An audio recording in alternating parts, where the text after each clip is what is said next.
The oneness trap. Why feeling? One with the world won't end your suffering. As the Buddha says, one of the rewards of concentration is that you get to understand the aggregates. What's form? What's feeling, perception, fabrication, consciousness? You get to watch how they arise. You get to watch how they pass away. When you see them clearly, you can begin to see where you're clinging to them and how the clinging involves suffering. Only when you can pinpoint these things can you begin to let go. It's like having a room full of piles of stuff. Only when you sort things out can you begin to see which things have to be thrown away and which things should be kept. One of the reasons why concentration helps this sorting out process is that you can see things clearly only when the mind is really still. But another reason is that you actually get hands-on practice in manipulating these things in the course of getting the mind to settle down in concentration. It's in the course of that hands-on practice that you can begin sorting them out. It's like learning a physical skill, playing a musical instrument or dancing or learning a sport. You have to isolate your sense of the muscles you're using if you want to master the skill. If the skill involves jumping, and you haven't been able to isolate the different muscles in your legs and the other parts of the body that you're going to employ, the jump is going to be clumsy. But as you get your own sense from within of which muscles are needed to make the jump graceful or make it go far or high, then you perform a lot better. It's the same way with the meditation. We start out trying to focus on the breath, and we put a lot of pressure on it for fear that if we don't, the mind's going to slip away. Of course, a lot of the pressure on the breath has an effect on the circulation of fluids and energies in the body. You can create a lot of tension, a lot of tightness, a lot of discomfort doing it that way. And even all that tension and tightness doesn't prevent you from slipping off because there's more to concentration than just pressure. You've got all these other mental activities going on that you have to learn how to master as well. Pressure on its own isn't going to bring everything to stillness. You need to understand your raw materials. To deal effectively with the breath, you have to get a better understanding of how you're sensing the body from within. This means looking at it in terms of the properties that make up the aggregate of form: earth, water, wind, and fire, along with space and consciousness or awareness. Ordinarily, when you breathe in, there's a feeling of pressure that you spread through the body. So when we say to spread your awareness through the body, or to spread the breath through the body, your immediate reaction is to spread pressure through the body. But that's not going to get good results. In fact, it can create problems. You have to learn to separate these things out. Which sensations are the breath sensations that flow through the body without disturbing anything else at all, without exerting any pressure at all? If there's pressure, it's an affair of the breath element pushing the water element against the earth element. So you have to separate those out so that you're spreading only the breath. As for awareness, that's not something physical. So why should your awareness create pressure in the different parts of the body? Again, you have to learn how to spread your awareness without pushing the other properties at all. When you can start to separate these things out, it gets a lot easier to settle down and stay with the breath, realizing that the breath energy doesn't have to be penned in by anything, doesn't have to exert pressure on anything. It can flow smoothly, lightly, all through the body, instantaneously. You don't have to drag it through during the in-breath. You don't have to squeeze it back out with the out-breath. Some people say, I try to breathe down through the body through the in-breath, and I only get as far as the neck, or only as far as the middle of the back before I have to start breathing out. Well, that's a misconception of the breath. You've probably been pushing some blood down there without realizing it, because there's an aspect to the breath that, as soon as you're aware that you've begun to breathe in, has already gone throughout the whole body. When you can learn how to detect that, it gets a lot easier to follow, to stay with the breath. The same with feelings. We talk about giving rise to a feeling of pleasure with the breath, pleasure with the concentration. Where does it come from? You can't push pleasure into the body.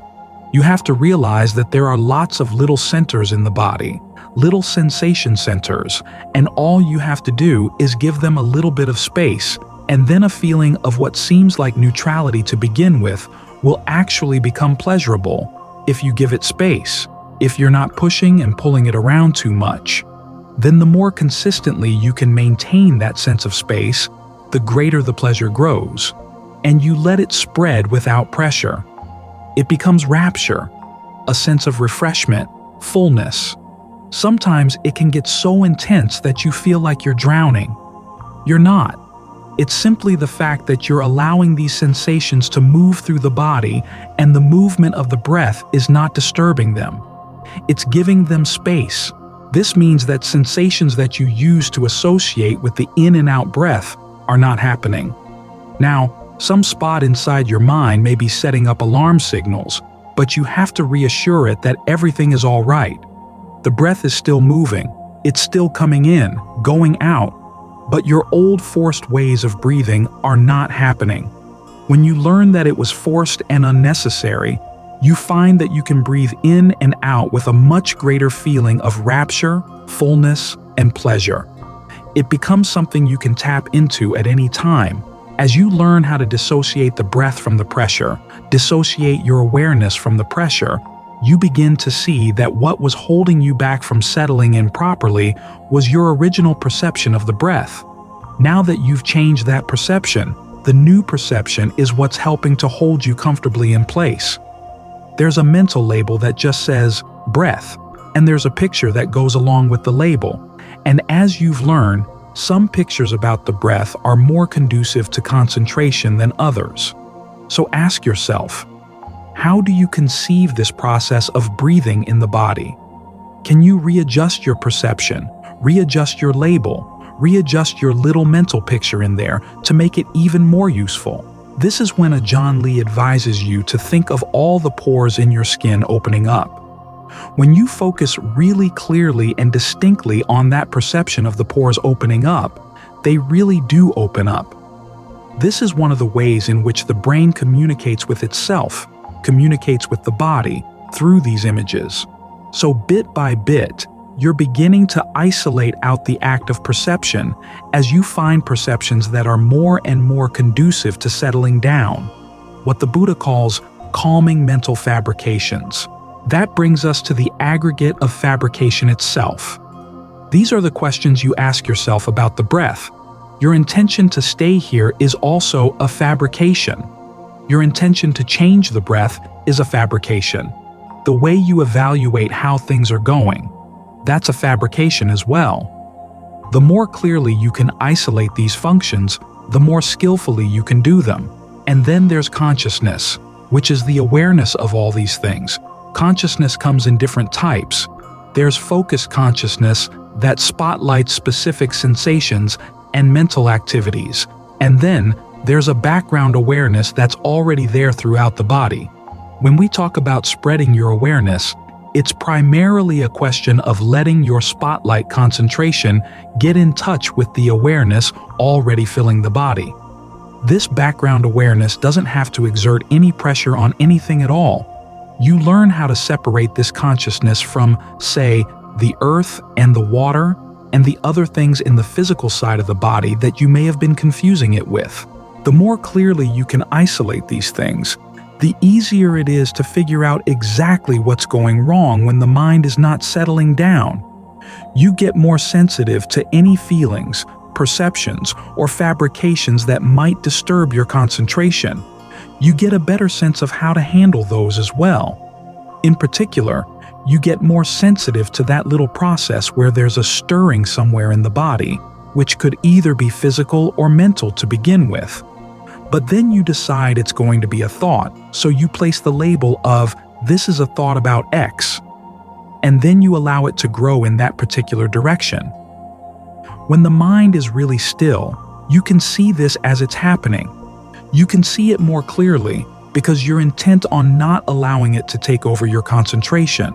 So it's through your mastery of these different processes of the aggregates that you can actually get the mind to settle down, which is why when the mind has settled down, you can see these processes even more clearly and are ready to evaluate them for what they are.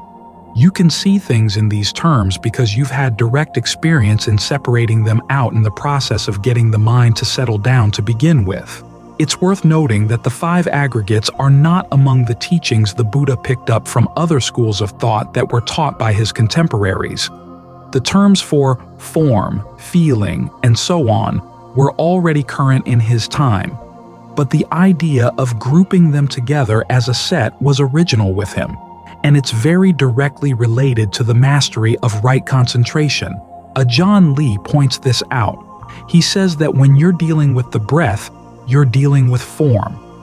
As the form begins to get more and more subtle until the breath stops, the mind begins to focus on space. The ease that comes with that feeling of space, part of the aggregate of feeling. Then it goes to consciousness. That's the aggregate of consciousness. Then there's nothingness, and you begin to recognize that the sense of there's nothing is a fabrication. Then there's the state of neither perception nor non-perception, which allows you to see how attenuated perception can be. There's an image that Ajaan Lee uses in another context, but it applies here as well. Think of a rock containing different minerals. As you apply effort to your concentration, it's like applying heat to the rock. When you hit the melting point for, say, tin, or lead, or silver, or gold, each of those metals in the rock will flow out and separate on its own. You don't have to go sorting through the rock with a pick, saying, this is a little bit of gold and this is a little bit of silver. They naturally separate out as you apply the heat. In the same way, the activities of the aggregates all separate out as you get deeper and deeper into the formless stages of concentration. Now, the teachers of the Buddha's time were able to get into these stages, but he seems to have been the first to realize how useful it was to take these terms, the ability to separate out these processes and run with them further. This is why, when you've been practicing concentration and you're beginning to look at the issue of suffering, you begin to see more clearly how clinging to these five aggregates is what brings suffering about. You're clinging to any one of these five activities or any combination of them because they are activities. We call them aggregates, which makes them sound like a pile of gravel, but they're not. They're just different conglomerations of activities or processes. When the mind has been in concentration, you can begin to see this is where there's stress, say, around aging, illness, death, birth, or wherever else the mind feels stress. The stress is there because you've been clinging to these different activities. This means that you shift your focus away from the aging or whatever and direct it toward watching these activities in action, the same activities you've been engaging in to get the mind to settle down. The more clearly you can see these activities and their direct connection to suffering and stress, then the easier it is to let them go. So, when you find yourself running up against problems in the meditation, a sense of discomfort in the body, or some sloppiness in maintaining your focus, ask yourself, which of these activities have you not been able to isolate out? Which ones are you confusing or glomming together in an unskillful way? The more easily you can isolate them out, then the more efficient your concentration is going to be, the more solid it's going to be, and the better it's going to be as a foundation for gaining even deeper insights.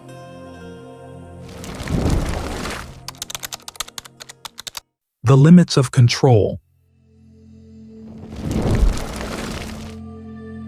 They say they've found that when they stimulate a certain part of your brain, you can feel a very strong sense of oneness. Your sense of boundary between yourself and the world outside dissolves. There's a very satisfying sense that you're one with everything you're aware of. Of course, this doesn't mean you really are one. The brain is just sending that signal. The question is, what use is that perception? If you're feeling one with things, can you change them to be better? Can you exert control over them? And even though there may be a sense of well-being that comes with that oneness, how lasting is it? The Buddha himself pointed out that the highest sense of oneness is the sense of consciousness being totally one and single, when everything in the range of your consciousness becomes one. But, he said, even in that sense of oneness, there is inconstancy. There is stress. It's not totally under your control. He also said that the idea that you are one with the world, or you're one with the cosmos, is the most ridiculous self-view there is. After all, if you are one with something, or it really is you, you should be able to control it, get it to do what you want. All you have to do is think, and there it goes. It changes in line with the thought. And if something is you, then it's also going to be yours. If you're at one with everything, then the piece of land next to ours is yours. The cars in the parking lot are yours. Everything that comes along should be yours. But it's not. Try to go and exert your ownership over land or the cars, and a lot of people will fight you off. So, the sense of oneness may be a nice state of concentration, a very relaxing sense of well-being, but beyond that, it doesn't really mean anything. It doesn't have any truth value, and it's certainly not the end of suffering. A more useful way of looking at your sense of self is looking at where you do exert control. Ajaan once made a comparison between two of the passages we chant here regularly. On the one hand, there's the passage we chanted just now, Anabisaro, there is no one in charge. Asako Loco, the world has nothing of its own, which means there is nothing of your own either, nothing worthy of calling you or yours. But we also have another chant, Kamasakomi, I'm the owner of my actions, your actions are yours. As Ajaan said, think about that. There's a very useful teaching in that paradox. We do have the power to exert control over our intentions right now. And our intentions do shape our experience of the world around us, the world inside us, at least to some extent. Enough to make the difference between suffering and not suffering. What we're experiencing right now is the result of past intentions, plus our current intentions, plus the results of our current intentions. Even though we may not have absolute control over things and will ultimately have to let them all go, we do have some control over our actions now. And you want to make the most of that fact. You want to be able to fabricate a path to the end of suffering out of your intentions, while you have the ability to do so, because ultimately, there comes a point where you have to let go of everything here and go on to who knows where. So what we are doing as we're meditating is to find out exactly how much control we can exert over form, feeling, perceptions, fabrications, and consciousness. This is the point of all the aspects of the practice. Generosity, for instance. One of your first experiences of freedom is when you have something that's yours, but you decide you want to give it away, not because you have to or you're expected to, but simply because you want to share it with someone else. That's your first sense that you're not totally a slave to your desires, totally a slave to your greed. You're free to say no to them, and a higher pleasure comes as a result. This is a very skillful way to exercise control. The same with the precepts. You can say no to your desire to harm someone else, no to your desire to harm yourself, no even to actions that seem pleasant in the short term, but in the long term cause harm. Then there's the useful sense of control, the skillful sense of control. When you're practicing concentration, you're taking those 5 aggregates and basically pushing against what they call the 3 characteristics. Push against anakam. See how constant you can make your mind. Push against dukkam. See what sense of pleasure you can create out of your sense of the body, out of your present awareness. Push against anatta. How much can you control the mind to stay with the object of your concentration? Push against the envelope. You find that you can create a sense of greater constancy than you have in any other way, a greater pleasure than you've experienced for many other things, greater control over your mind. This is not only to give the mind a pleasant dwelling place, but also to develop more mindfulness and more discernment. It's easier to be mindful when your sense of the breath in the body feels really good. It's easier to stay with it for long periods of time, so you want to take advantage of that. It's easier to see things clearly when everything in the mind is very still. Like the water in a lake. If the water is still, you can see clearly what's in the bottom of the lake. If it's stirred up by the wind, if there's too much movement on the surface, if there's a strong current in the lake that gets it muddied, then even though there may be the same stones and everything else that's under the water when it's clear, you can't see them through the water. But if you allow the mind to settle down and be still, things become a lot clearer. You can see the subtle movements of the mind, where its movements cause stress, where they don't cause stress, or at least where they reduce the amount of stress you've been experiencing. So in this practice, we're pushing against those characteristics of inconstancy, stress, and not self, all for a good purpose. It allows us to gain the wisdom that ultimately goes beyond them.